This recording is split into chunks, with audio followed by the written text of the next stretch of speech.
Ассаламу алейкум. Витаю всех, друзья. Итак, зимна зеленый.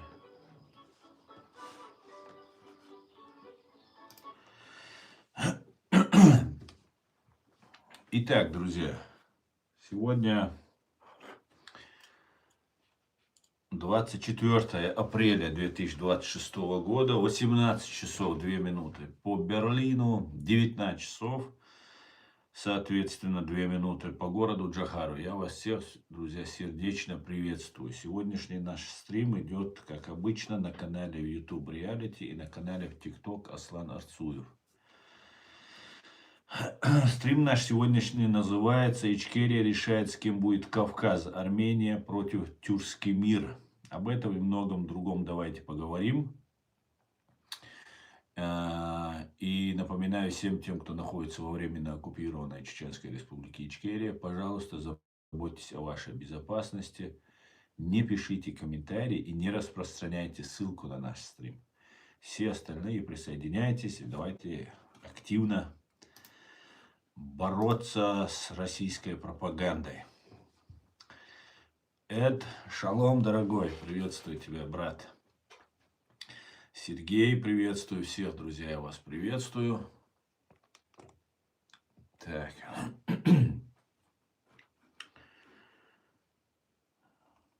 Сегодня, как вы, наверное, догадались, мы будем говорить о Кавказе и Закавказье.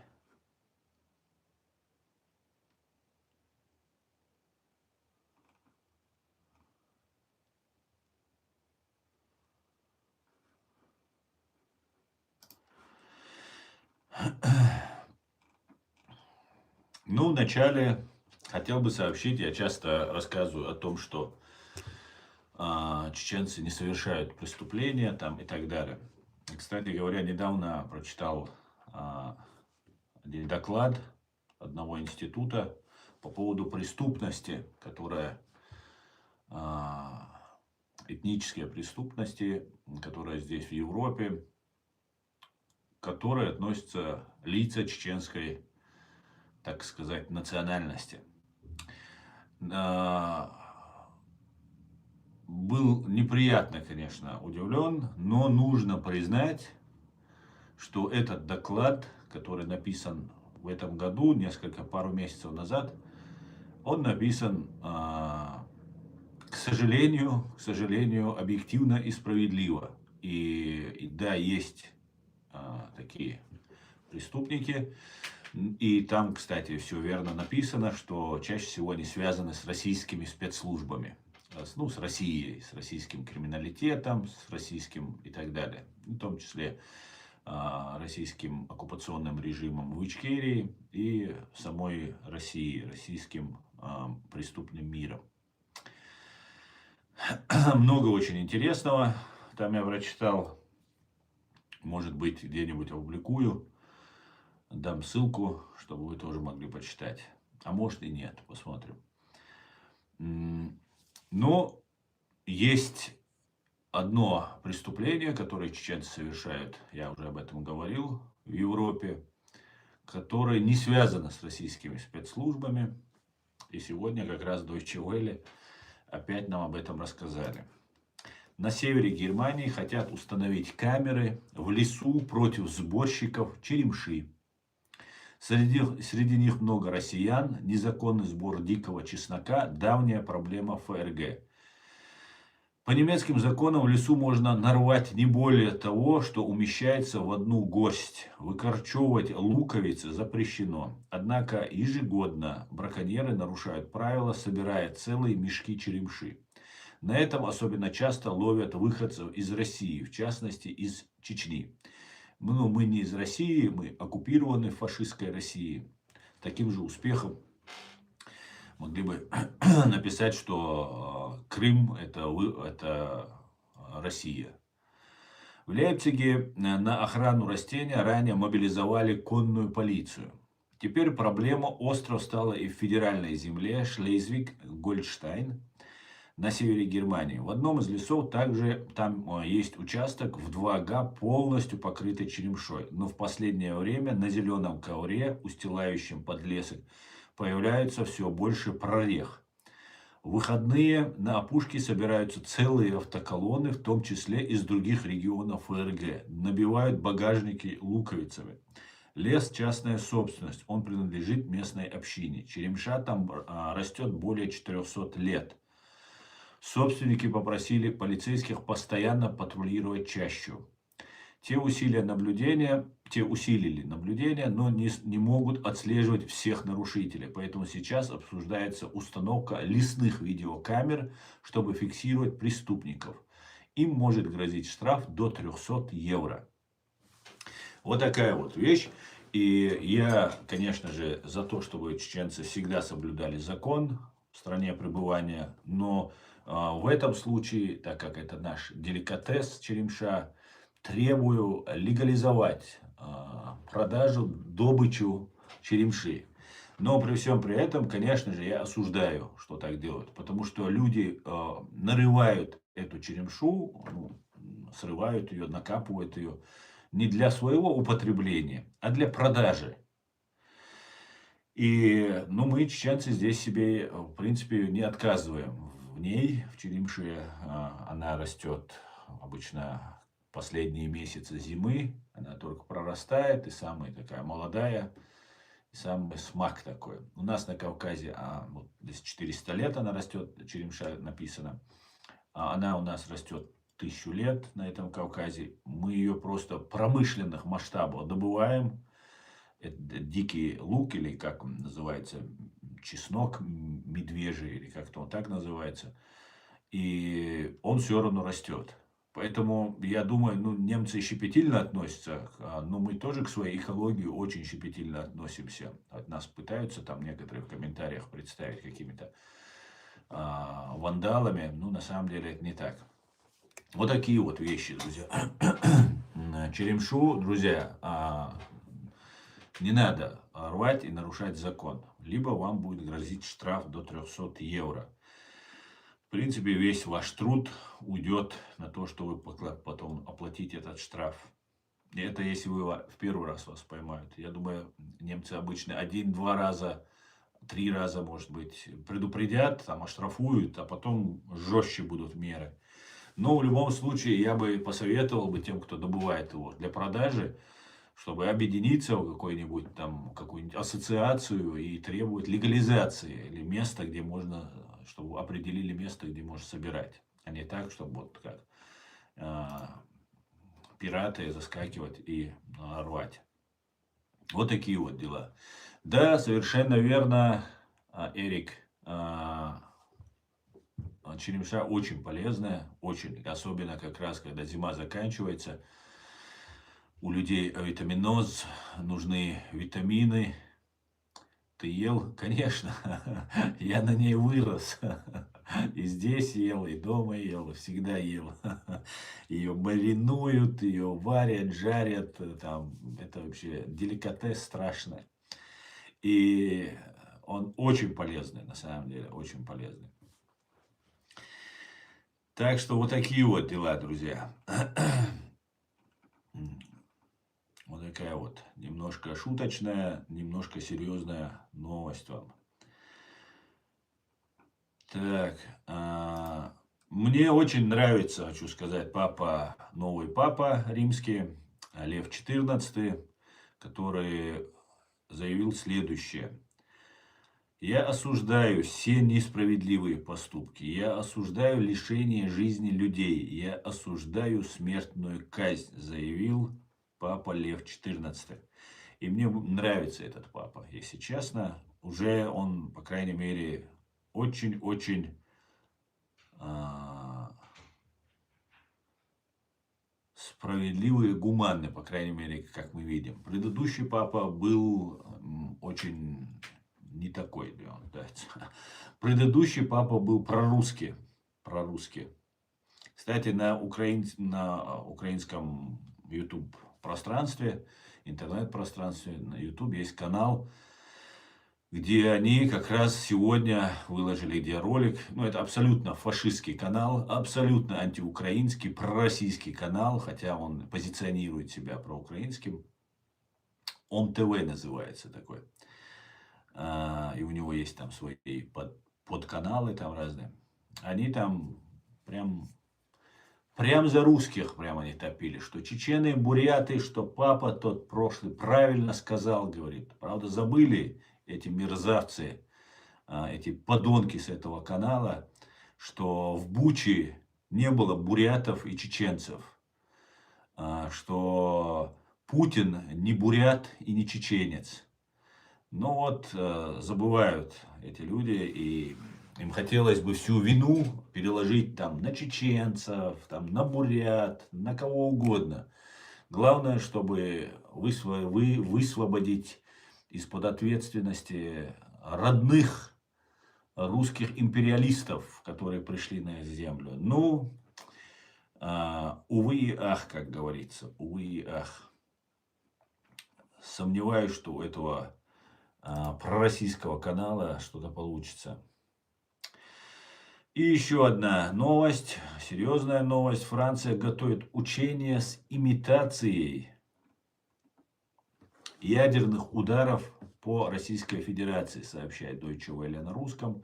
В маневрах ВВС, которые планируется провести совместно с Польшей над Балтийским морем и польскими северными регионами, будут участвовать многоцелевые истребители «Рафаэль», оснащенные ядерными боеголовками и тактическими крылатыми ракетами АСМП. Польские пилоты займутся разведкой и нанесением ударов обычным оружием, запускаемым истребителей F-16. Целями для имитации ударов станут объекты на территории России и Беларуси. А сами учения станут элементом расширения французского ядерного зонтика на страны, подверженные угрозе агрессивной политики Кремля, пишет польское издание. Виад Мосчи, по-моему, правильно, если я прочитал. По данным издания, польско-французское взаимодействие на данном направлении выведено за пределы бюрократической системы НАТО. Сценарий этих учений – дополнительный план на случай нападения России. Для их активации не нужно задействование известной статьи 5, а значит, ответ на возможную атаку будет оперативней. Супер! Я думаю, очень все серьезно. Кстати, польский, один известный, забыл его фамилию, очень известный польский политик, он сказал, что мы не догадываемся, мы не предполагаем, мы знаем, что Россия на нас нападет. Прямо он так сказал. Мы к этому готовимся. Поэтому нас ждут интересные и очень-очень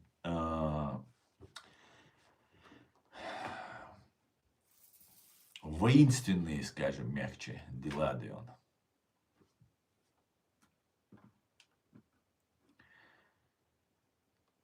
Так.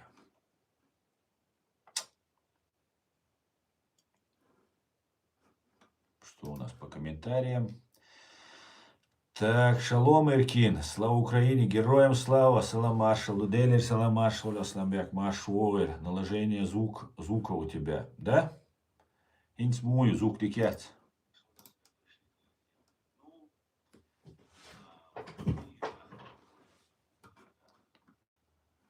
Ала, аслямбяк, ин звук ую, дикю.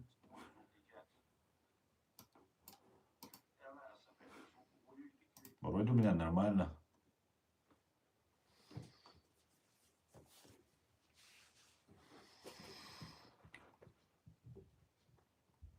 Уже звук хороший. Все, я уже дошел. Где ты пишешь?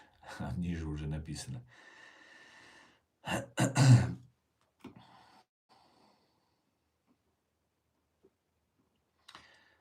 Так, салам алейкум, Мачкалы. Валейкум салам. Асад, я вас прошу, если вы, конечно, не относитесь к российским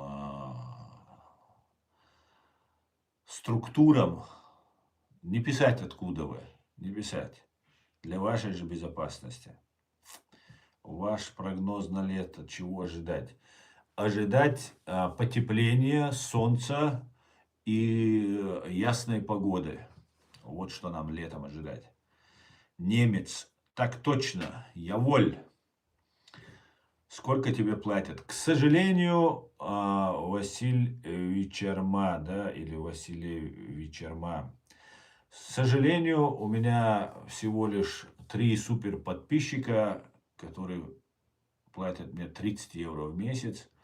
И где-то еще столько же выходит, ну, может, чуть побольше, выходит за рекламу, то, что вот мне монетизацию включили. Короче говоря, за последние 2 месяца я получил 140 евро за 2 месяца. Где-то вышло по 70 евро в месяц. Вот все, что мне кто платит, да. Так. Я из Москвы, мне нечего бояться. Ну, сразу видно такие вещи, кто говорит, что нечего бояться, значит, значит что-то нечисто, да. Василий Чарма, ну а за что живешь? А кто ты такой, чтобы я тебе рассказывал, на что и за что я живу? Чтобы вы пришли и нагадили там мне, все испортили. Ваши ублюдки мне уже неоднократно нагадили, да? Еще раз сказать, чтобы еще раз мне нагадили.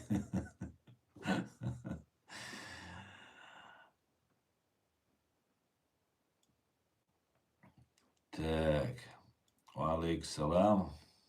Все, я с тобой, говорит.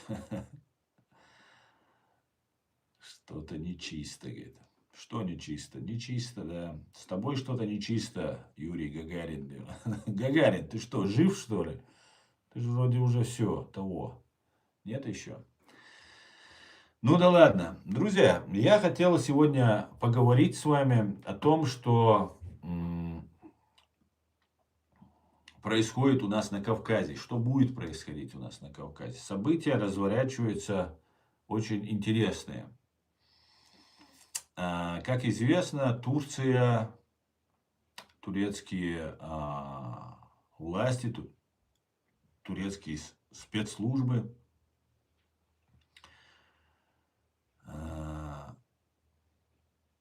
они усиленно ведут свой народ, ну, снова, как и Россия, восстановление империи, Османской империи. И раньше это как бы было мусульманской империей, халифат так называемый. Но вот братья-арабы постарались вместе с англичанами, и Османская империя или Османский халифат, как его пытаются нам представить, приказал долго жить. Появился Ататюрк, который все это уничтожил и воссоздал демократическую форму правления. Но, как говорится, воспоминания живы, и тюркоязычные народы хотели бы объединиться в единый такой, на мой взгляд, я говорю только свое мнение на этом канале, это мое личное мнение, и объединиться в единый такой, по крайней мере, в культурно-экономический, в тюркский мир. И мы знаем, что у Армении с тюрками давние ссоры, конфликты, кровавые истории, страницы истории.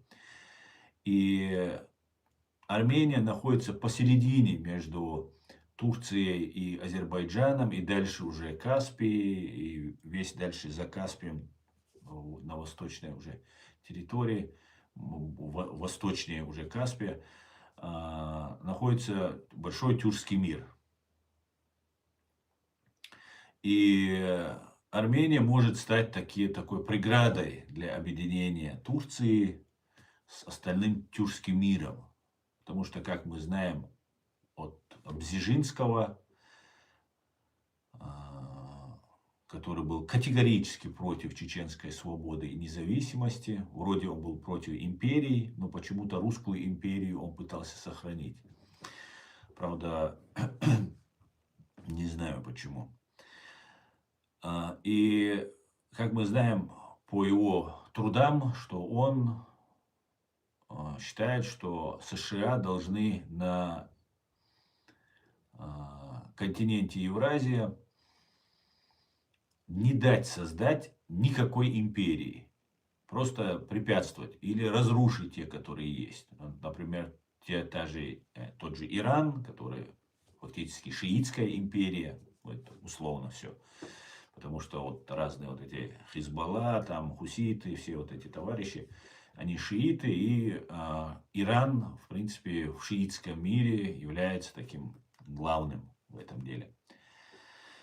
Вот проблемы у Ирана из-за этого, в том числе и у тюрков. Мы знаем, что Югославия перестала существовать. Ну и потихонечку Россию поджимают тоже со всех сторон, в том числе сейчас она влезла в Украину, тоже у нее были старые желания восстановить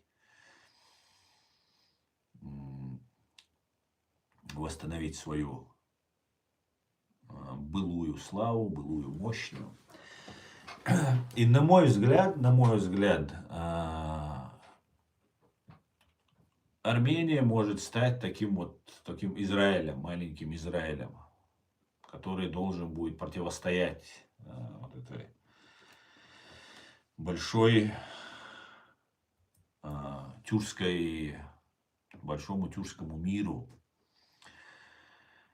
И это мои предположения, это моя гипотеза, чтобы вы понимали, друзья, но все идет к этому.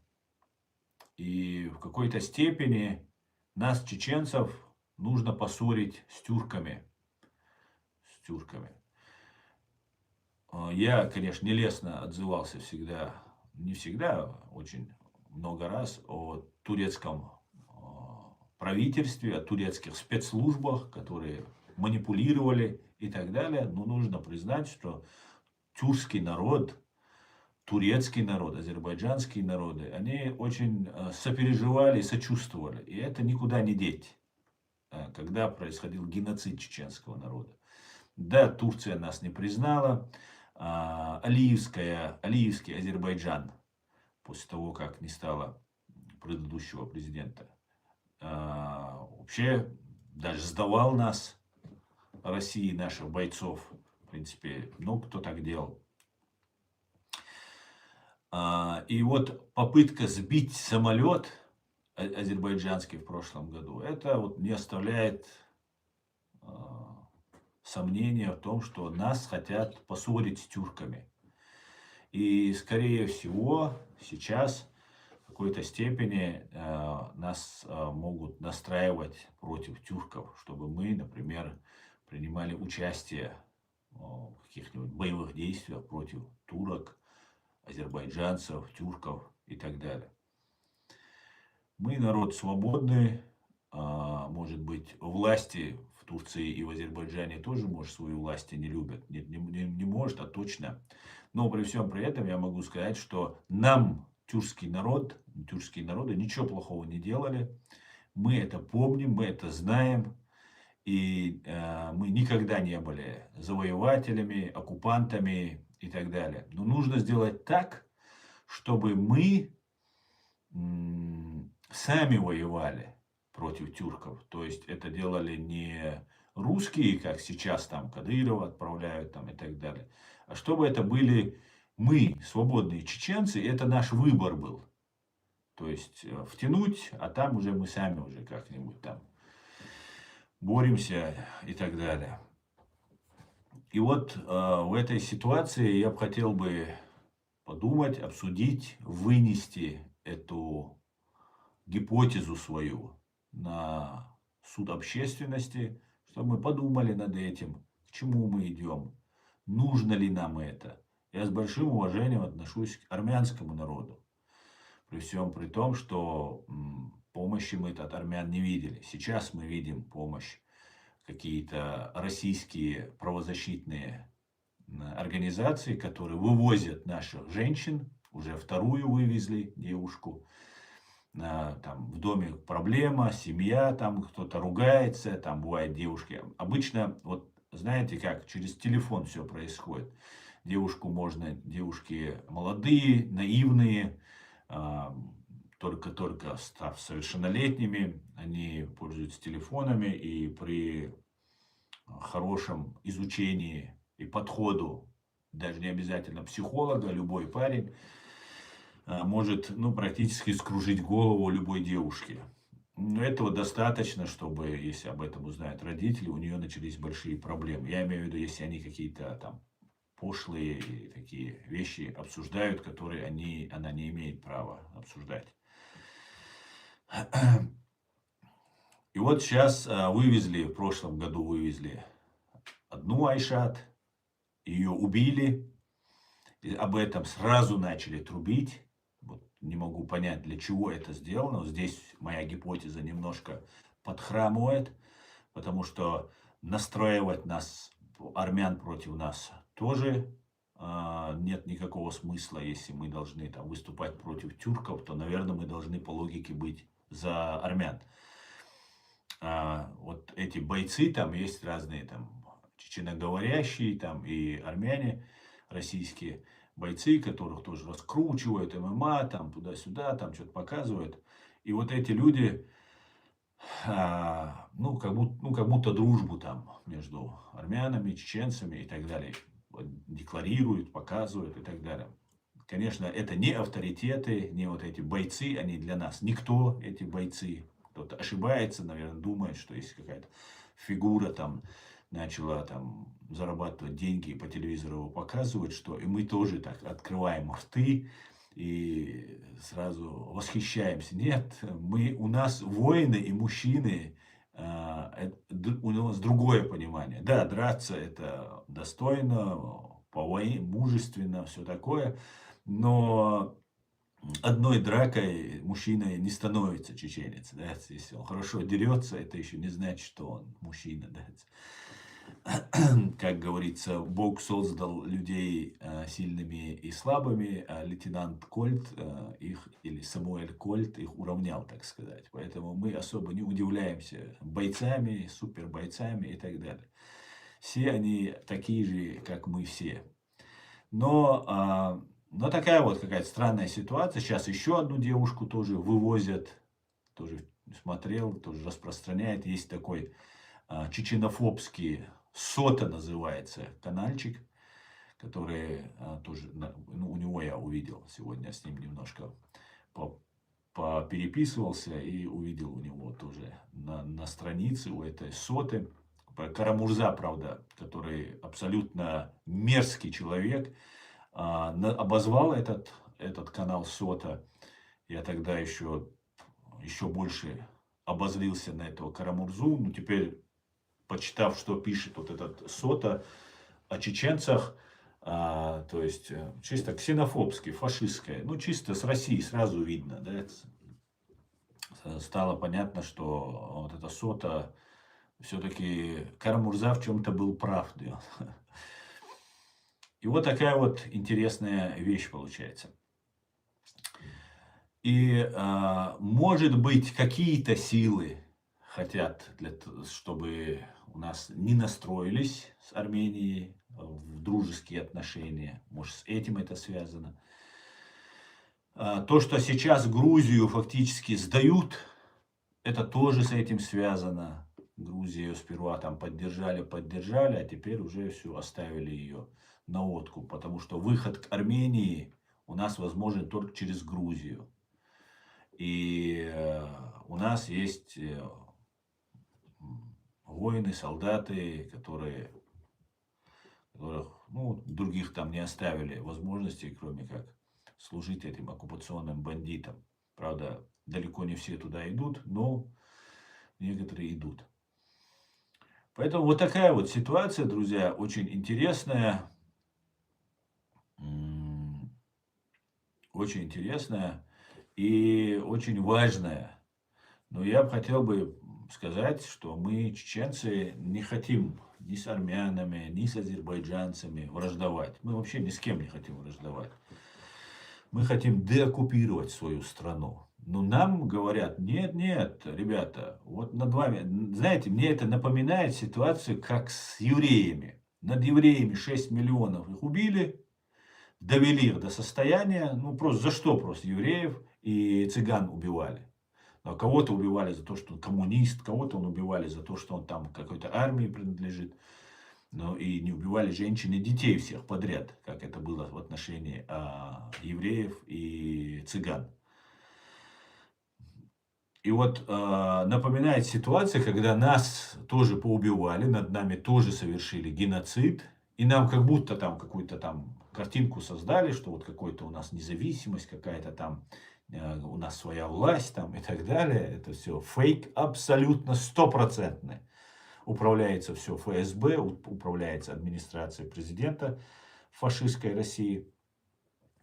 И вот в этой ситуации я вижу какие-то подвижки в этом направлении. Нас куда-то ведут, нас к чему-то готовят. И нас вот загнали в тяжелейшее положение, дали нам на руки автомат, никаких рабочих мест. Вот мечеть тебе, спортзал, ну и автомат. Вот все, что оставили чеченцам. Вот так о нас думают, видимо. Но мы, чеченцы, так сказать, битые волки, много чего повидали. И если кому-то кажется, что чеченцы бы, как Кошман был один такой мерзавец, который здесь в Европе награбил на чеченской крови, но в Болгарии понастроил дома, ну, очень богатый, состоятельный, безродый мерзавец, который сказал, а был бы он роды, он бы никогда бы не сказал бы то, что он сказал, что чеченцев как бы не будет. Когда кто-то журналист удивился, как это не будет, вы что, всех вырежете? Он сказал, нет, нет, всех не вырежем, просто это будут другие чеченцы. Это только мог Безроды сказать такое, который не имеет своих корней, человек мог сказать. Потому что ну, у нас в нашей истории 6000 лет. Нас переделать только силой невозможно. Силой вообще нас невозможно. Покорить невозможно. На какое-то время обмануть можно, часть населения обмануть можно. Даже весь народ можно на короткое время обмануть. Но весь народ все время обманывать это невозможно. Просто невозможно. Вот такая вот у нас природа. У нас очень сильные свои понятия, свое мировоззрение. Мы вообще идем сквозь этого времени.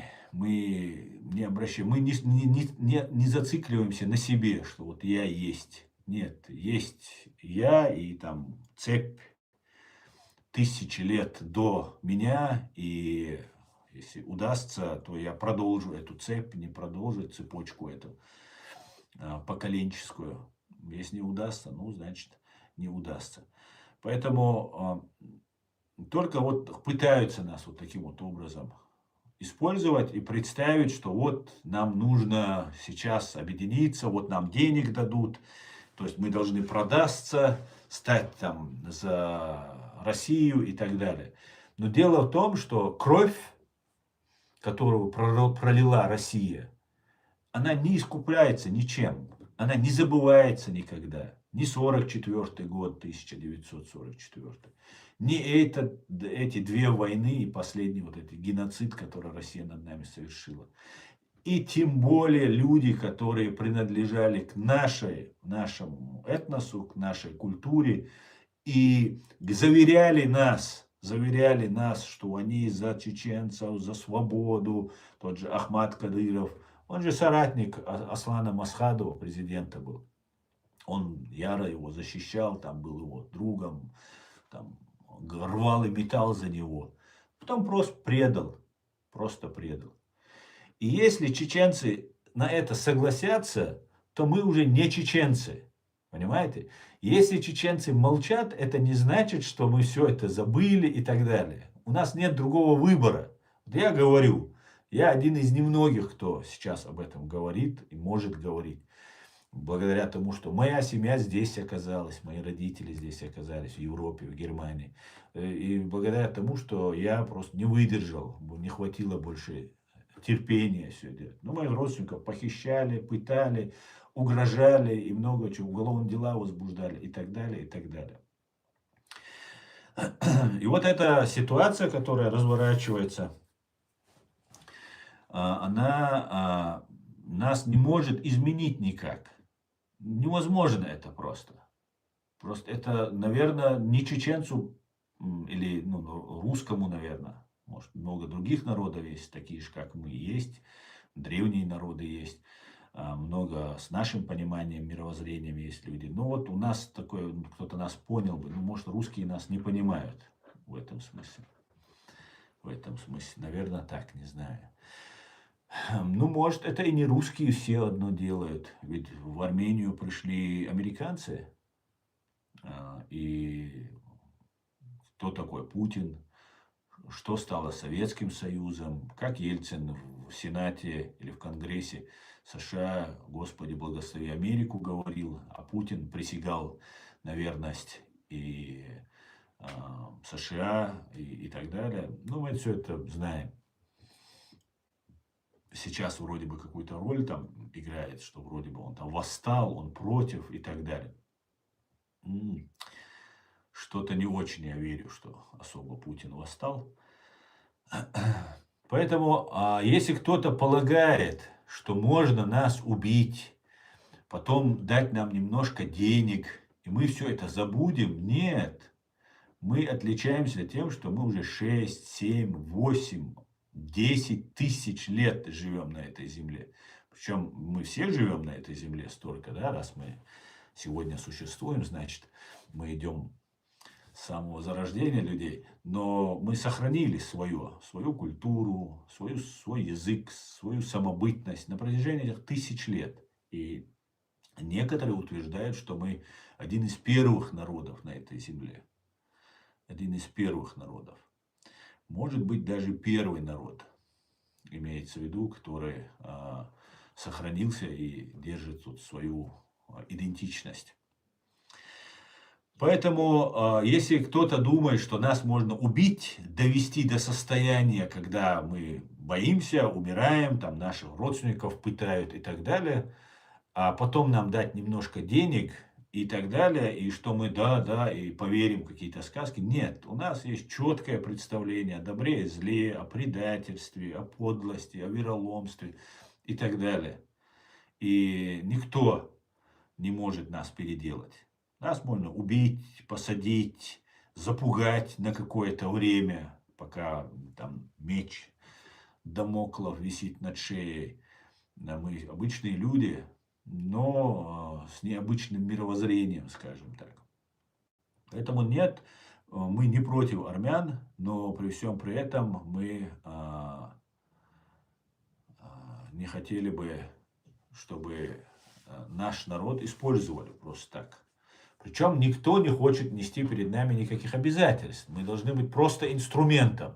То есть нас уничтожают, какого-то там гауляйтера с 3 классами, абсолютно необразованного человека, который за деньги на все что угодно просто готов, сажают во главе этой власти.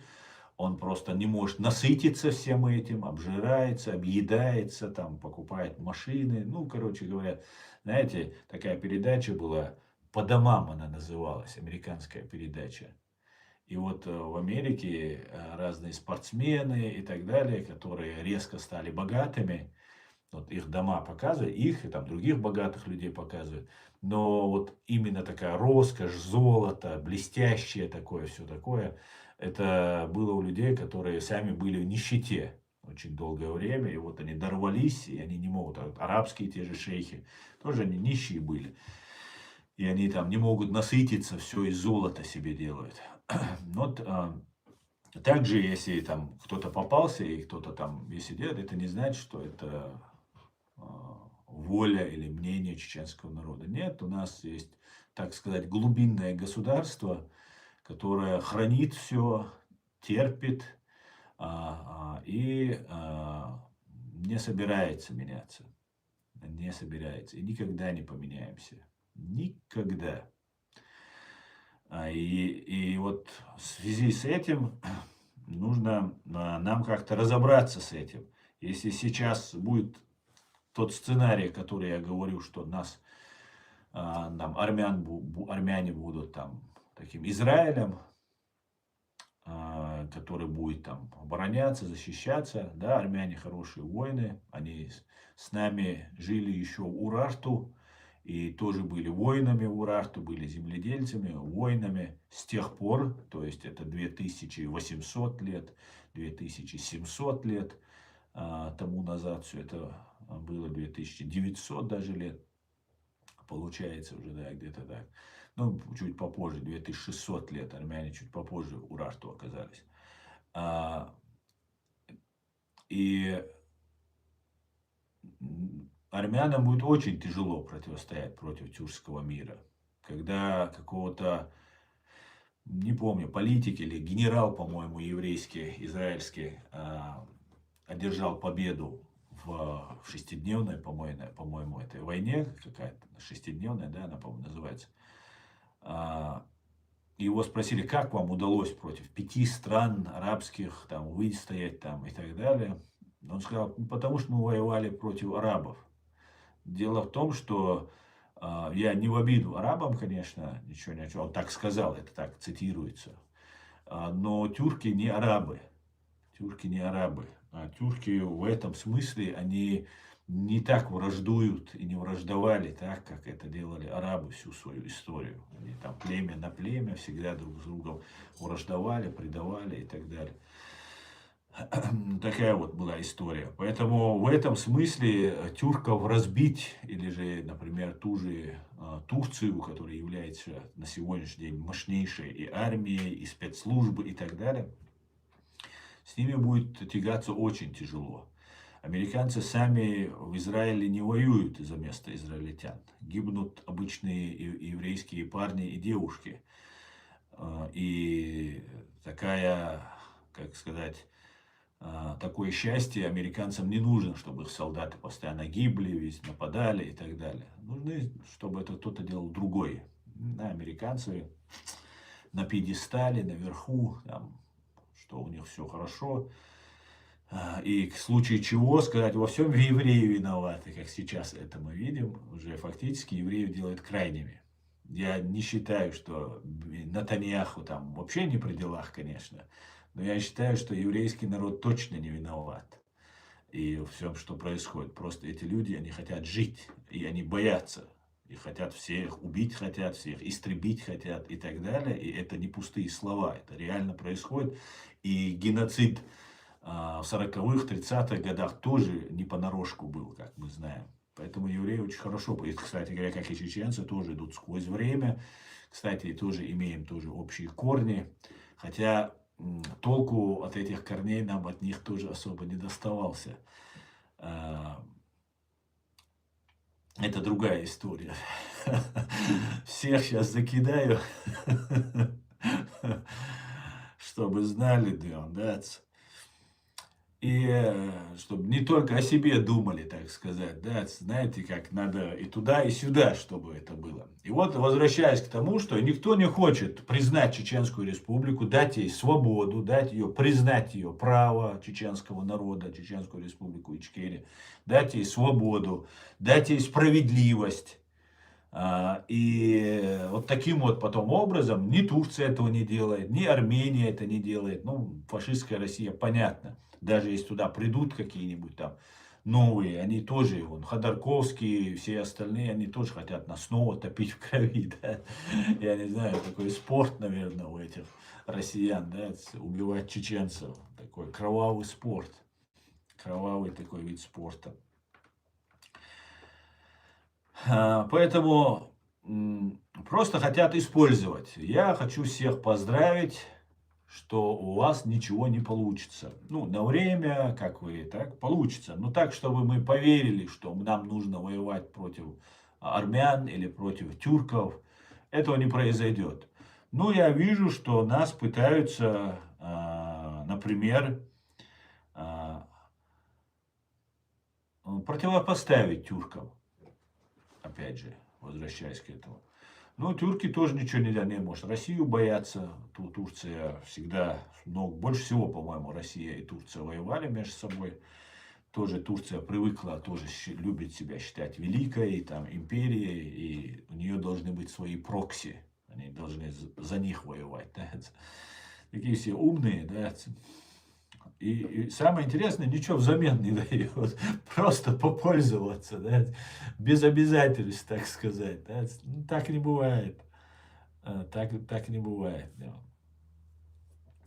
Поэтому вот если исходить из этих событий, которые нас ждут, мы должны быть к ним готовы, мы не должны дать себя втянуть. Я это почему на русском говорю, я и на чеченском это рассказывал, и буду еще на чеченском рассказывать, но на русском это говорю, чтобы наши соседи, и армяне, и турки понимали, и азербайджанцы понимали, что к чему могут нас вести, к чему нас могут готовить.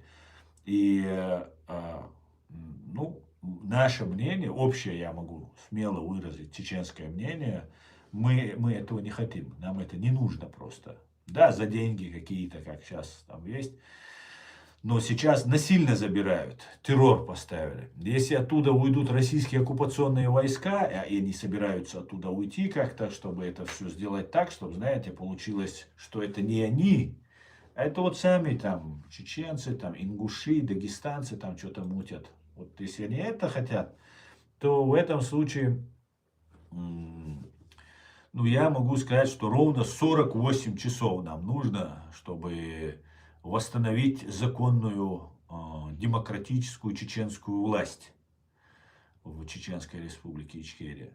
Ровно 48 часов. Да, может кто-то там где-то окопается в своих там базах и будет там сидеть чуть больше, чем 48 часов. Но контролировать территорию будет чеченский народ. И Россия тоже это знает, все это знают. Это не просто какая-то там бравада, это стопроцентный факт, который неоднократно историей подтверждался. Причем в самом худшем положении мы были. А сейчас мы просто в отличном сейчас положении. У нас здесь в Европе учится огромное количество людей образованных, мы заводим связи, богатые, успешные, есть очень грамотные профессора, доктора, студенты, ну кто есть.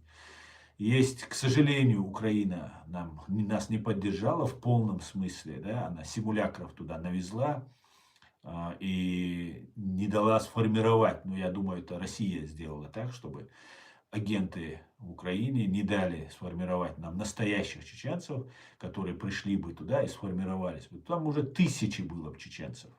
Тысячи. А сейчас, когда говорят Ахмед Закаев, чеченцы, кто там воюет в других украинских подразделениях, кто находится в Добробатах разных, они на другую сторону перебегают, чтобы рядом даже просто не попасть просто в один кадр и не оказаться рядом с этими деятелями, которые полностью себя дискредитировали в глазах чеченского общества. Но есть у нас там бойцы, которые, несмотря на все, есть, формируются, и этот костяк, он вокруг себя очень быстро соберет свободных людей, когда это позволит время. Мы, чеченцы, в принципе, не солдаты, как по натуре, мы воины. То есть мы занимаемся своими делами и одновременно можем воевать. То есть мы к смерти относимся немножко по-философски, скажем так. Немножко по-философски. Смерть у нас как бы она неотъемлема. Мы во всем, мы говорим о ней, мы считаем ее естественной. Да, нам больно, когда человек умирает, мы не хотим сами умирать. Когда близкий умирает, это очень большая трагедия. Но мы относимся к этому как к расставанию на время. И обидно, больно, когда человека как-то мучительно убивают. Вот это задевает очень сильно. А так смерть, она естественна. Это естественное продолжение жизни. Это естественное не финал, не конец жизни, а продолжение ее. Мы просто переходим в другое измерение. И мы обязательно там встретимся с теми, кто ушел раньше нас. Обязательно, да, Алмула. Вот такие вот вещи. И хотелось бы в этом смысле понимать, как все это будет развиваться и что делать нам. Что делать нам. И если, например, знаете, вот в этом Урарту, о котором я вам уже неоднократно рассказывал, жили люди, и туда пришли, об этом пишут ассирийцы, это 2000 2900 лет назад, то есть 890 год до нашей эры, 890, тогда 40 князей, как пишут ассирийцы, объединились для того, чтобы защитить вот эту территорию, где сейчас это турецкое озеро Ван, Нахичевань, Армения, Азербайджан, вот эта территория, там проживали хорошие люди, и их обижали плохие люди. И туда пришли вот эти 40 князей, которые заступились. И в принципе сейчас это может быть и так же и выглядит. С другой стороны, что воссоздается эта история, что нам придется противостоять, например, в планах вот этих сценаристов. Нам не придется. Мы, чеченцы, под это не подписываемся. Вообще, нас не спрашивая, да, вы можете что угодно там делать, там, придумывать, какие-то супер там политтехнологи, какие-то сценаристы, что угодно вы можете там фантазировать. Да, какое-то время вы нас обманете, кого-то, может, кого-то больше, кого-то меньше, но рано или поздно явится истина и сгинет ложь. И мы не будем идти по лжи. Не согласны мы, не такие мы. Не живем мы по лжи. Не можем мы жить по лжи. И вот эта ситуация Армении, может быть, потребуется тогда тоже, как тогда жили в одном государстве мы с армянами и вместе оборонялись от этих ассирийцев, от других, третьих. Но в итоге нас могут вот как для этого использовать, может быть.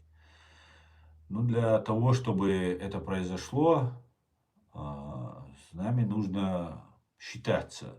Нам нужно честно, прямо что-то предложить. Я тебе это, ты мне это. А если ничего не дают, то, ну, наемников или каких-то головорезов вы ищите в другом месте. И среди чеченского общества вы найдете какую-то часть. 1000, может, 2. Но они не воины будут, те, которые есть, и которых весь мир видел и знает, как чеченцев воинов. Вот посмотрите, как воюют в Украине те же кадыровцы. Ахмат, Махмат, там всякие. Там, конечно, 90%, 80% не чеченцы в этом Ахмаде, но даже эти 10-20% они не хотят умирать. А если ты не хочешь умереть, то есть ты не смотришь на завершение вот этой битвы своей смертью, как высшего долга исполненного перед обществом, перед своим народом. У нас долг перед обществом, перед своим народом возведен в абсолют. Сейчас это пытаются монетизировать и перевернуть это в денежный эквивалент. И некоторые манкурты согласились на это. Но по большей части не согласились. И ни Басаев, ни Гилаев, ни многие-многие, ни Дудаев, ни многие-многие наши известные имена и неизвестные имена, которые были ничем не хуже Дудаева, Басаева и всех остальных, которые сражались тихо, молча гибли, на их плечах делалась вся эта история чеченцев и все эти победы чеченцев. Поэтому, если мы сами этого не хотим, мы не бываем воинами. За деньги, даже за сколько им там платят, 100 тысяч, 200 тысяч или 10 тысяч долларов в месяц, не будет человек. Да, там трофеи грабить можно, еще что-то, мародерничать, еще что-то, может, там дается. Но это не тот воин, который нужен, да. Ну и, конечно же, никуда не деть фактор, то, что мы мусульмане, и тюрки мусульмане, и мы большая часть тюрков мусульман. Это тоже фактор имеет значение, очень большое значение имеет. Поэтому, ну, посмотрим, что из этого будет. Но я бы предложил бы Кавказский дом созидать, вместе жить с армянами, с грузинами, с азербайджанцами, со всеми другими, кто у нас живет на Кавказе, и за Кавказе, или Малый Кавказ, или Южный Кавказ, как это называют, как хотят, переименовывают в целях пропаганды. Ну что будет? Будем смотреть, Пока я не вижу, что кто-то разбирается в этом во всем, или кто разбирается, это обсуждает эти серьезные проблемы. Я так посматриваю, там разных армянских, азербайджанских, разных там блогеров, разных там людей. Но эти люди, ну, далеки от понимания, к чему идет Армения, к чему идет Азербайджан, к чему идет наш регион. Ну, по крайней мере, они об этом не обсуждают. Говорят какое-то там, ну, насущное, сегодняшнее что-то. А вот то, что завтра, к чему нас ведут, что-то не очень я вижу. Есть какие-то специалисты в этой области. Посмотрим. Давайте, друзья, поговорим. Скажите, что вы думаете по этому поводу. Скажите, давайте поговорим на эту тему. Я бы хотел начать диалог, общение на эту тему. И давайте почитаю, я смотрю, много троллятина. Пожалуйста, вы можете писать свои эти комментарии, но только не спамьте, хорошо? Я буду банить спамщиков. Просто вы засоряете, да, там пишите, что вы хотите, только спамом не забивайте подряд все. Армения вступит в Евросоюз, а Турцию туда никто не примет. Ну и что? И что?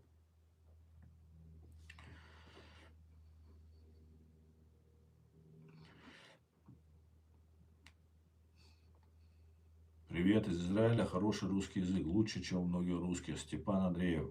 Приветствую, Израиль. Привет, Степан. Привет из Твери, говорит. Дейлашин, Гаха.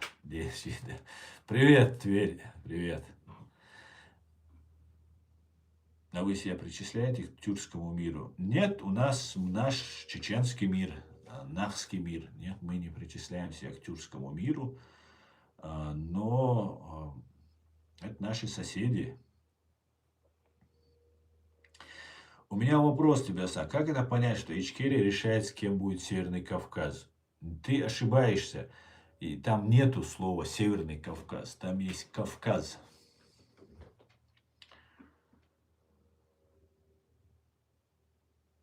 Ты осуждаешь Израиль и США за то, что они напали на Иран, или это другое? Я осуждаю за то, что именно так это было сделано. То, что Иран и Израиль и США находятся в состоянии войны, всем известный факт.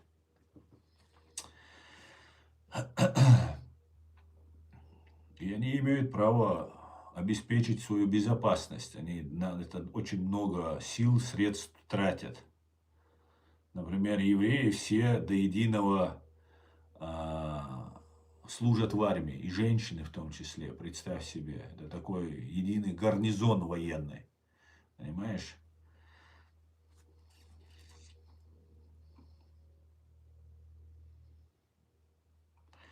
Так, я смотрю здесь, просто я не успел. Давайте я перемотаю, друзья, потому что очень много, я потом буду смотреть, потому что, чтобы не уходить далеко. Почему так? Если народы хотят жить лучше, то они становятся предателями России. Смешно, вы, россияне, живете в прошлом, возрождаете память Дзержинского и Сталина. Другие хотят идти вперед. Да, Абу-Бакр? Кавказ – это какие страны? Это все страны. Кавказ будет свободным от российской оккупации. Хочет это Россия или нет. Но во всем мире Россия теряет свое геополитическое влияние. Да, совершенно верно, Абу-Бакр. И знаешь, ситуация будет, знаешь, такая, как я это вижу, как я предполагаю. Россия ослабнет, свое влияние России, но вот это ФСБ оставит своих людей. А ФСБ тесно сотрудничает с США, с ЦРУ, я так думаю. И просто свою агентуру они, как они сейчас и делают, как будут использовать. Турция и... Так, где это было? Турция и Армения сейчас на высшем уровне. Сейчас будет союз Грузия, Турция, Армения, Азербайджан. Так что не неси чушь, говорит Сергей. Но если так, я просто обеими руками за. Но это не освобождает их, нам не помочь, на всякий случай. Если так, полный вперед. Только зачем Боинг сбивали азербайджанские, объясните мне. Для чего это делалось? Для чего это делалось?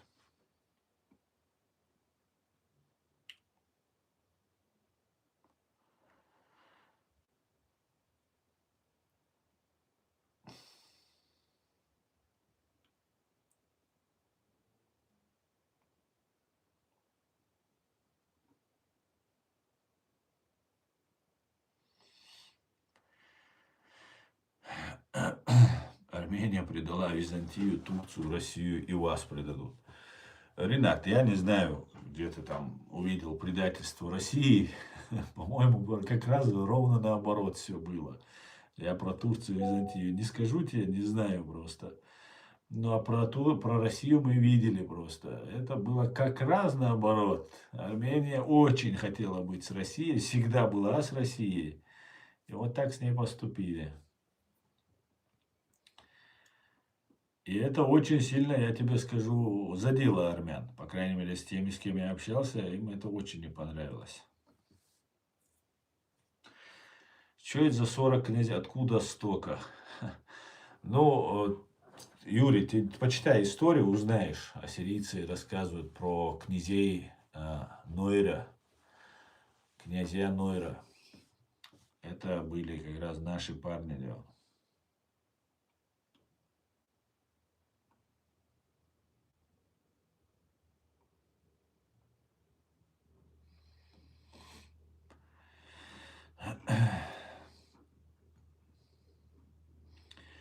На Северном Кавказе должна быть одно государство. У Чечни есть уже фундамент основ. Все остальные субъекты должны быть включены в состав Чечни, учитывая, что эти регионы созданы на территории Чечни.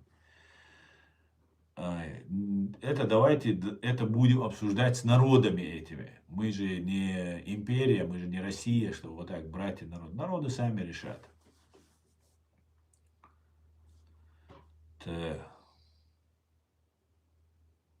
Зачем ты призываешь к войне? Чечня сейчас живет очень хорошо. Юра, ты, наверное, забыл, что сейчас Россия ведет войну против Украины и в том числе посылает чеченцев на эту преступную войну. Не забыл? У вас память какая-то странная, избирательная.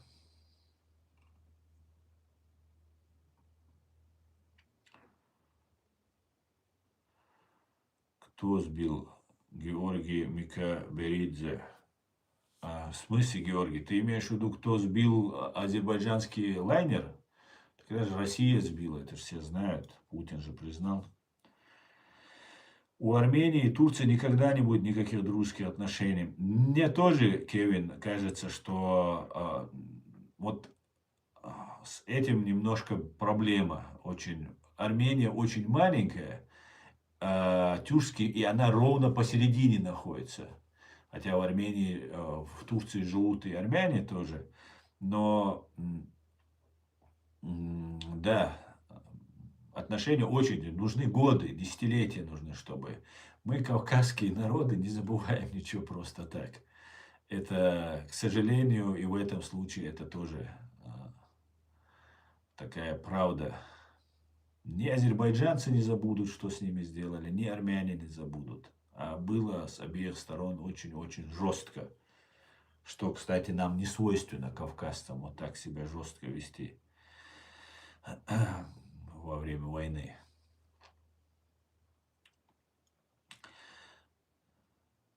Как думаете, кто будет лидером независимой Ичкерии, когда это время наступит? И какие могут быть отношения между Ичкерией и Израилем? Лидером будет тот, кого изберет его величество господин чеченский народ, во-первых. А во-вторых, я считаю, что нам больше подходит парламентская форма правления, и там должны быть представлены все в парламенте. Все наши тейпы, и не только тейпы, и те, кто у нас не входит в число тейпов, все должны быть представлены, конечно же. Какие будут отношения? Ну, я не знаю, что вы подразумеваете. Я думаю, что если меня спросить, я бы хотел выстраивать с Израилем самые близкие и деловые отношения. Потому что с Израилем нас связывает, хоть это многие не понимают, не знают, очень глубокие корни. Знаете, есть такая вот гипотеза, что среди нас есть чеченский тейп, который занимался именно вот тем, чем занимаются религиозные деятели, развитием, контакт с Богом, скажем так. И что мы имеем непосредственное отношение к созданию Израиля, Израиля, говорю, нет, Иерусалима, и архитектура, и язык, ну, все от хуритов. Хуриты – это мы, на секунду. И, конечно, нам нужно устраивать отношения. И я отношусь большим лично сам к народу, из еврейскому народу, с большим уважением. И понимаю, какие трудности они пережили. К сожалению, евреи не понимают, какие трудности переживаем мы, потому что сегодняшние евреи – это не те евреи, которые были 80 лет назад, 100 лет назад. А мы, как чеченцы, это все, я лично это все отлично понимаю. И те евреи, которые были в концлагерях, они бы меня очень хорошо, вот с ними я нашел бы общий язык. Сегодняшние евреи не все такие. Некоторые служат России, некоторые хотят просто попользоваться нами, некоторые открытые исламофобы, прикидываясь нашими друзьями, к сожалению. И вот эти вещи, они мешают настраивать эти отношения, но я хотел бы, и я буду только на этом настаивать, потому что у меня есть еврейский мой хороший друг, и не один. Как-то так. Хотел бы так, посмотрим, как будет. Мы хотим жить со всеми в мире. Так.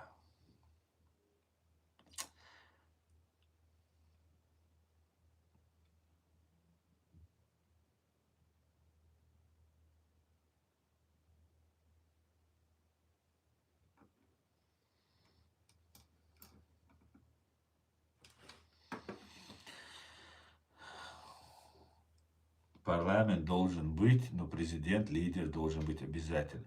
Да, Георгий, у нас, в принципе, это, конечно, президентская должность, она имеется, и он должен быть, но у президента, например, в Германии, больше такая декларативная или внутренняя роль.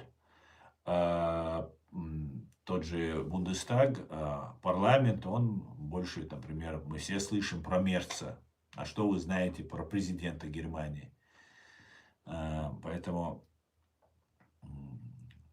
да, конечно, президент у нас по Конституции есть, он, и, конечно, он будет. Но я бы хотел бы, знаете, Дудаев был лидером, не просто президентом. И в военное время как раз выпало нам на долю становления государства, и так сложилось. Но по факту у нас парламент играет по Конституции большую даже роль. Большую роль. И российские спецслужбы через парламент хотели как раз Дудаева тогда и подвинуть, и свергнуть, и все остальное сделать. Поэтому у нас парламентско-президентская, большим уклоном на парламентскую республику. Но, конечно же, президент у нас тоже присутствует. И я думаю, его немножко ограничить, даже если у него какие-то больше будут полномочия. Пусть все должен решать народ. И обязательно, очень важно, иметь местное самоуправление, чтобы на местах принималось решение. Это самая демократическая форма. Кстати, она идет тысячи лет вглубь истории, это традиция самоуправления. И это очень тоже важно. И тогда люди развиваются очень сильно и очень хорошо. Так.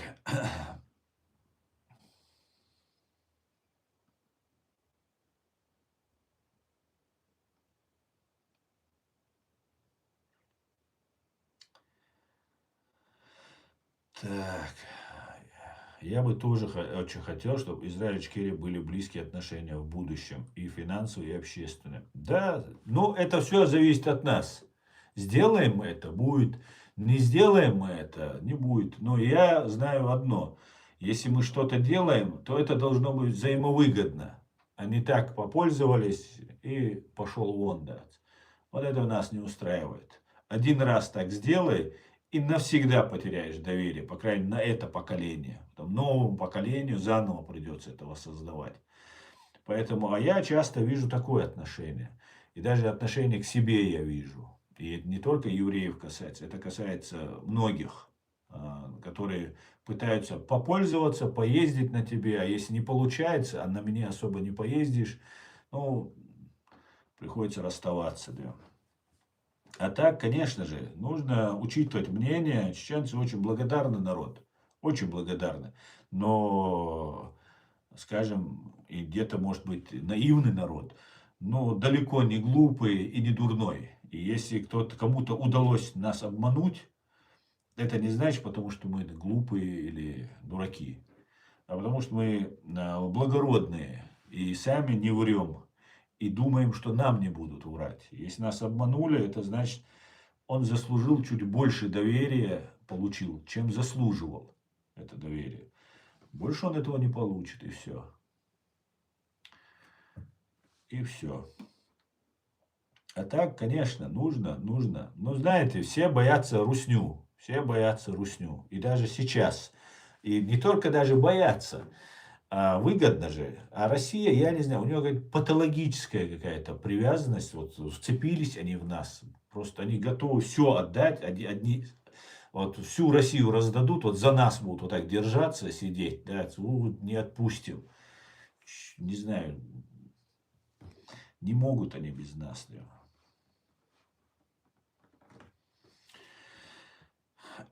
На Южном Кавказе 3 государства. На Северном должно быть мощное со своей армией, хорошая экономика государство Чечня. Если будет регион, то империи легче будет управлять им. Поэтому только Чечня. Говорит. Ну, друзья, это у нас есть не Чечня государство. У нас есть Чеченская республика Ичкерия. И как бы ее не пытались переделать, объединить с Дагестаном, каким-то там Ингушетией. Ингушетия отдельный разговор. Да. Но остальные, с кем нас объединять, не надо нас ни с кем объединять. Не надо. Захотим мы, народы, простые народы, мы своих представителей выдвинем, скажем, объедините нас этими, с этими. А кто-то за нас решать, идите вот за этим, за кораблем, так сказать. Это нужно четко понимать. Мы не хотим делать то, что не хотим. Вот сейчас, например, 21 апреля была годовщина гибели Джохара Дудаева. И везде распространяют такие красивые картинки, украинцы начали распространять. Ну, сразу видно. Герб не наш, девятиконечный, не пятиконечный, как наш настоящий, который должен быть. Потом украинцы начали распространять, там, и не только украинцы, там татары казанские, вот, они тоже распространяли, что вот наш флаг, вот флаг, а вот здесь сверху идет такой узор, орнамент, чеченский орнамент такой идет. Этого нет у нас. Флаги у нас этого нет. Ни в законе не прописано. Но у российского флага, которого они нам якобы как кадыровский дали, у него есть этот орнамент. То есть звезды должны быть у нас пятиконечные, но везде делают на гербе, где волк, делают девятиконечные. Флаг этот, вот сюда вот этот узор прилепили. Ну, красивая картинка, конечно, сделана, и нам это очень приятно видеть, когда и все Алла Дудаева даже это распространяет, не обращая на это внимания. Факт подмена идет, стирают, вот нету Ичкерии. Вот сейчас ты зашел в государство Чечня. Что такое государство Чечня?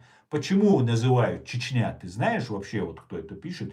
Чечня, он говорит, государство Чечня, объединить с Дагестаном, еще чем-то, чисто вот ФСБшный нарратив. Или тебе заложили его, или ты сейчас его здесь продвигаешь, уже зная, что ты делаешь. Чечня это значит фигня, если грубо не выражаться. Понимаешь? Вот как это нас обзывали. Почему других не называли? Наше государство, Дудаев вообще ненавидел это слово Чечня. Он Чечения называл, Чечения. Или Ичкерия это называлось. Понимаете? Чечня это там херня, фигня, это так, пренебрежительно. Вот кого они победить не могли, это же империя России. Они постоянно кому-то придумывают. На Украине. Это почему на Украине? На Украине, уже многие уже знают, значит, это географическое обозначение. На Кубе, на Кавказе. Это значит географическое обозначение. Это не значит, что это государство.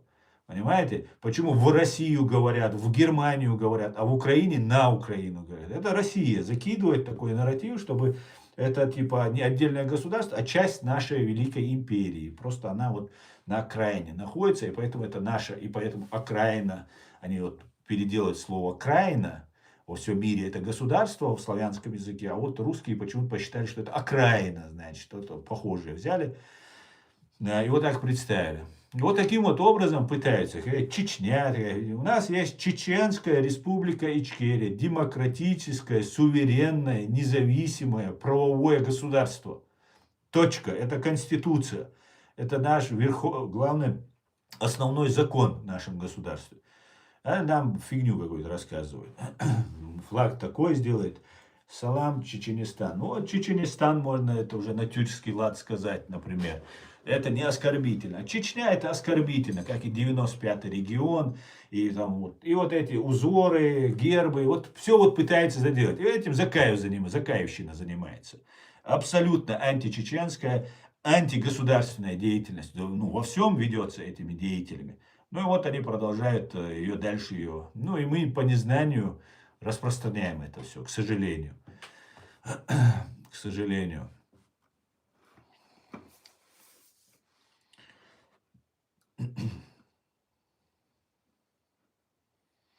Удачи вам, не надо войны ни с кем. Добейтесь внутри страны, чтобы были выборы. Постепенно обрести то, что вы хотите. Россия не исчезнет, все равно надо это учитывать. Но медленно идти на свободу.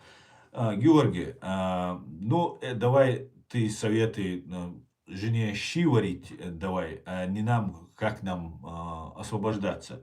Внутри выборы ты имеешь в виду, то есть в оккупации, под российским флагом идти на выборы, то есть признать оккупацию. Значит, мы заплатили огромную цену для того, чтобы ты такой умный пришел, объяснил нам, как нам делать, и чтобы потом мы стали в составе России.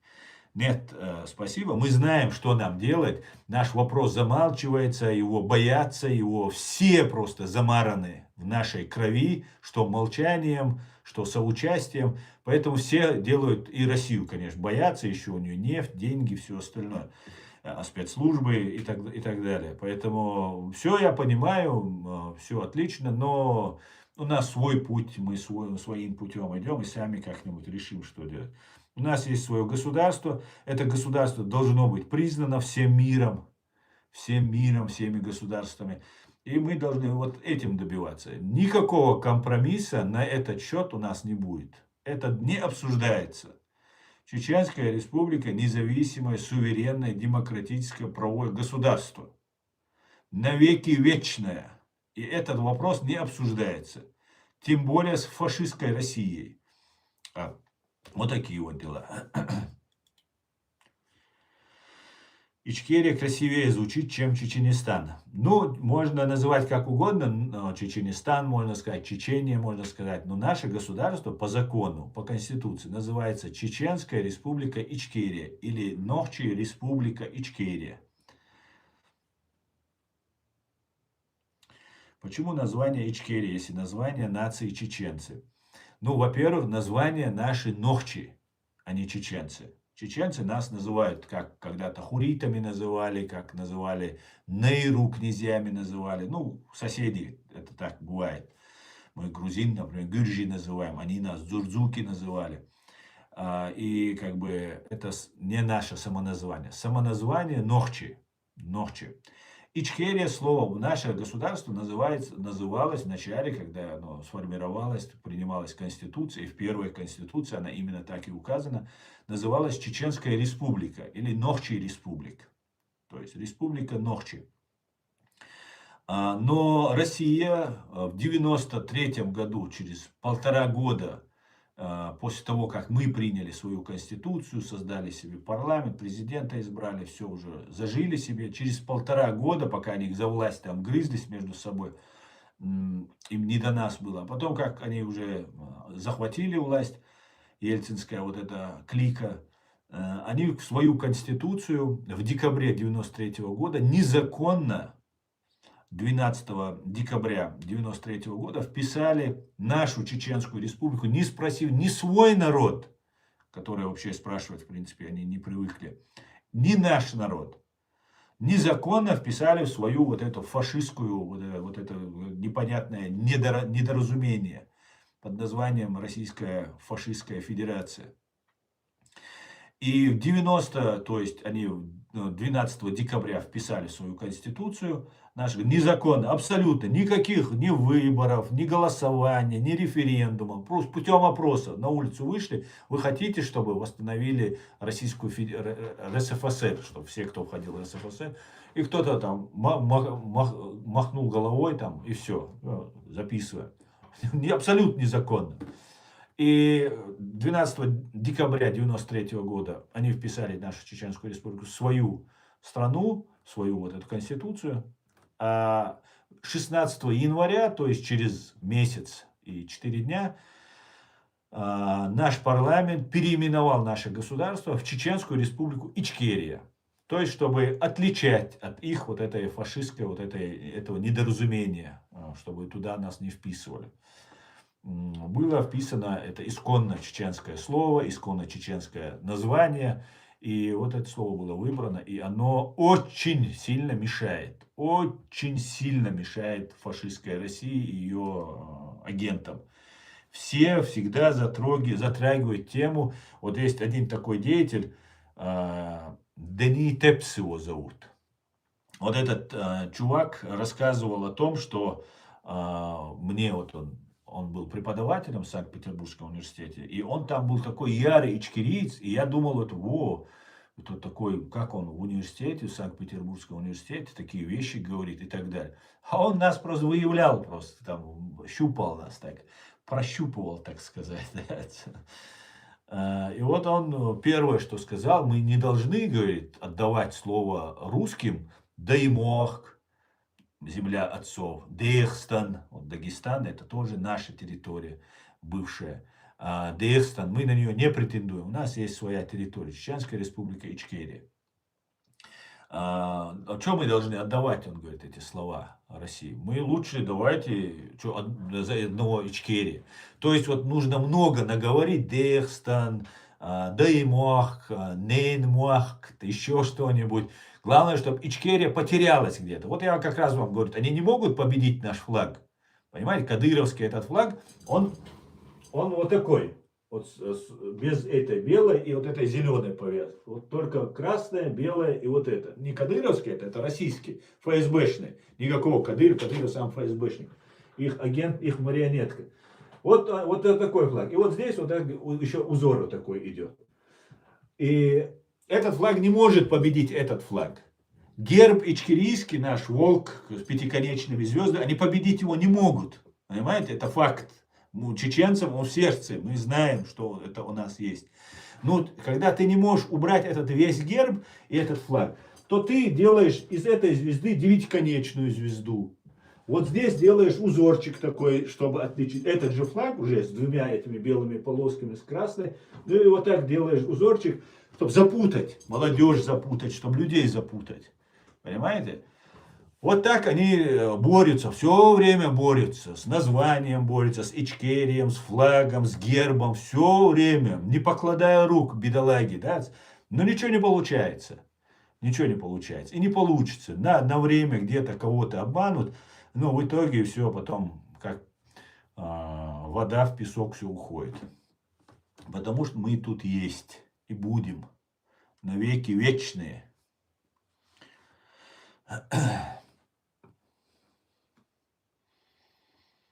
Вам решать, я за ваше слово. Спасибо, Георгий. Ты извини, что я, может, немножко грубо ответил тебе, потому что когда такие вещи ты сказал, я подумал, что ты из этих, которые хочешь, чтобы мы были в состоянии. Нет, мы не будем в России.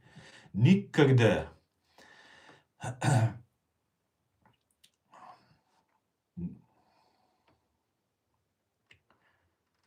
Так, авиация примерно лишь... Так, это чушь собачью несет.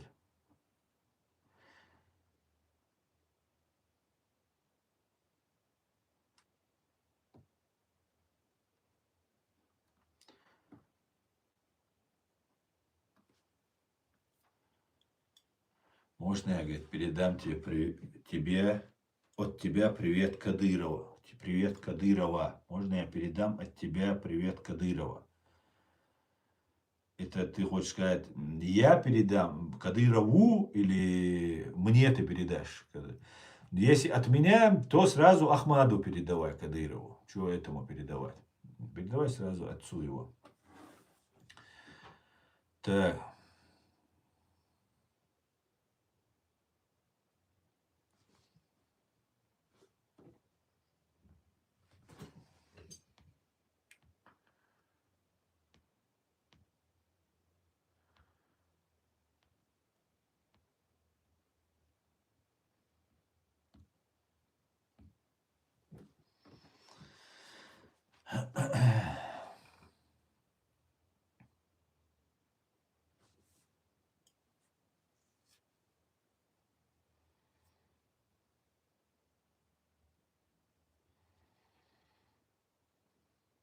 Ногчи, так пишет? Да, Томаш, так пишется, Ногчи.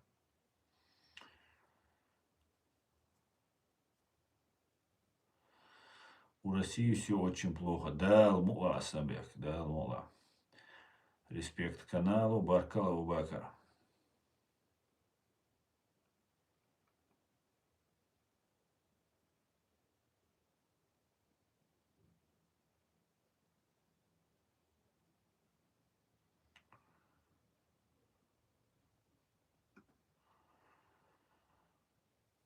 Какие самые близкие нации к вам по духу происхождения азербайджанцы? Ну, самые нам близкие это ингуши. Ну, это мы и есть один народ. Не как украинцы и русские, а на самом деле один народ. Буквально 100-200 лет назад мы разделились. Еще у нас есть люди, вот Очхой-Мартановский район у нас там есть на границе, на западе Ичкерии, населенный пункт Катырюрт. Там у нас, я точно знаю, и в других тоже, есть люди, которые имеют своих родственников ингушей. Просто один тейп у них, они еще не разошлись, они троюродные, четвероюродные братья друг друга. Они в гости ездят там, на похороны, на свадьбу, все такое и так далее. И еще даже не разошлись мы до конца. Процесс еще продолжается, разделение на два народа. Но вот так сложилось. Ну так Россия действует. Азербайджанцы нам по духу близки. Ну как кавказцы, все кавказцы, азербайджанцы, мусульмане, кавказцы, ну вот как-то так. Ну, а если брать по культуре и по менталитету, который вот мне запомнился, как я представил, лично мой опыт только, не войнахи, не ингуши, чеченцы, бацбийцы, грузины, мне кажется, самые по культуре, по уважению, вот гость там, вот эти все вещи очень у нас похожи. Ну и, конечно же, дагестанские народы. Аварцы, даргинцы. Ну, это как бы очень тоже похоже все. Ну, еще из-за религии связано с дагестанцами.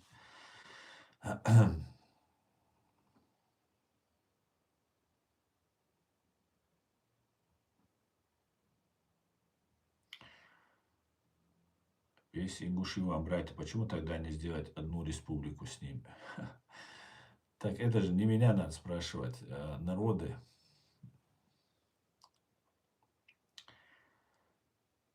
Чечня топ, говорит. Ты знаешь, Ростикс, спасибо большое, Чечня топ. Топ знаешь по-чеченски, что значит?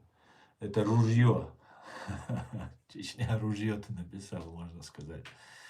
Как в школе, анекдот такой в школе спрашивают, как пишется топ?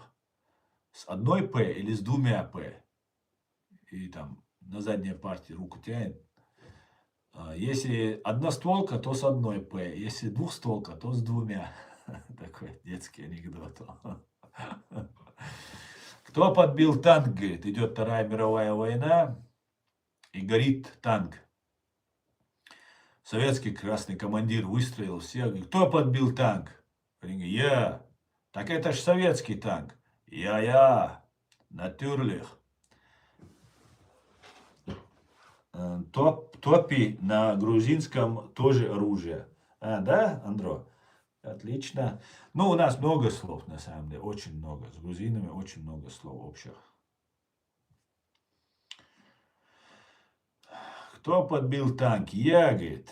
Так это ж советский танк. Я.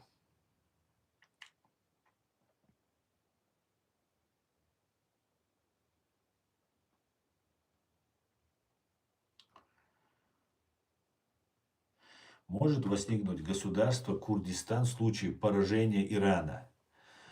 Фу, я даже не знаю. Я знаю, что курды заслуживают свое государство. Они очень древний народ, опять же, возвращаемся, как и иранцы, и вот очень древний народ, и эти люди достойны того, чтобы иметь свое государство. Я не знаю, почему так. Тюрки, как русские в нас вцепились, вот турки именно, турецкое государство, турецкая империя. Еще, видимо, со времен вот этого халифата, когда курды были не мусульмане, может быть, поэтому не знаю, с чем это связано, я просто глубоко не знаю вопрос этот, но я знаю, что если кто-то на этой земле достоин государства, то одни из них это курды. Они зубами вырывают это и не покоряются. И не покорятся никогда. У них история такая. Вот нужно понимать, что эти народы, если они просуществовали тысячи лет и не ассимилировались, не растворились, не исчезли, надо признать этот факт. И сегодня вы ничего не сделаете. Вы можете их до 1% довести, и они снова возродятся. Или они исчезнут, но они не покорятся. Невозможно просто. Невозможно. Это нужно понимать.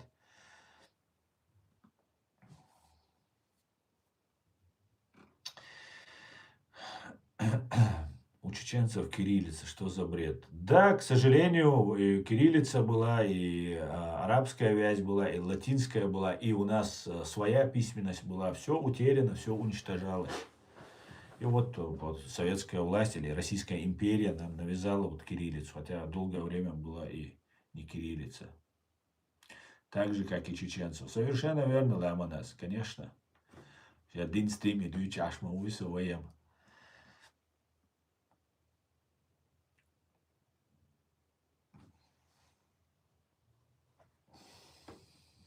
У вас тоже вязь, как у грузинов? Нет, у нас не как у грузинов письменности, но мне кажется, у нас была вот похожая, или это как бы у нас одинаково было. Не знаю я, не могу сказать, сейчас не буду лепить горбатого, так сказать. Маршал Дума Сергей, приветствую всех, в ком есть человечность. Маршал, Лелиш Ламашева, ветеран Ганнибал. Машева. Так.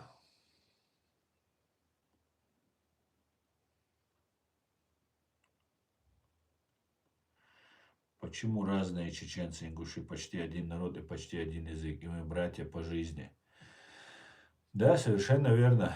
И по жизни, и по крови, и по ДНК, и по всему остальному, по культуре, и по всему остальному, и по общей истории и культуре. Друзья, и мы уже 1,5 часа в эфире, я на этом закончу свой стрим. Спасибо, что смотрите, поддерживаете. Завтра у нас будет стрим с Аядом Идиговым, сопредседателем Президиума правительства Чеченской Республики Ичкерия, с единственным легитимным органом власти чеченского народа, который сохранился, несмотря на тяжелейший геноцид, тяжелейшие потери и войну, которую пережил наш народ. И именно на них была первая массовая вся атака, которая была направлена. Эти люди есть, слава Богу, и они в строю. Завтра у нас будет стрим очередной с ним. Приходите на платформе открытого диалога, задавайте вопросы, принимайте участие. Вы даже можете заходить в ТикТок, я вам предоставлю слово, вы можете сами выступить, поговорить с Аядом, задать ему вопросы. Он у меня бывает в YouTube, но он вас услышит, если в ТикТок вы зайдете. Бандераха, витаю тебя. Я уже думал, ты не зайдешь сегодня, да? Всего самого хорошего. Спасибо, что смотрите, поддерживаете. Адикюэль Маш Оль. Слава Украине. Все будет Ичкерия. Адикюэль Маш Оль. До свидания.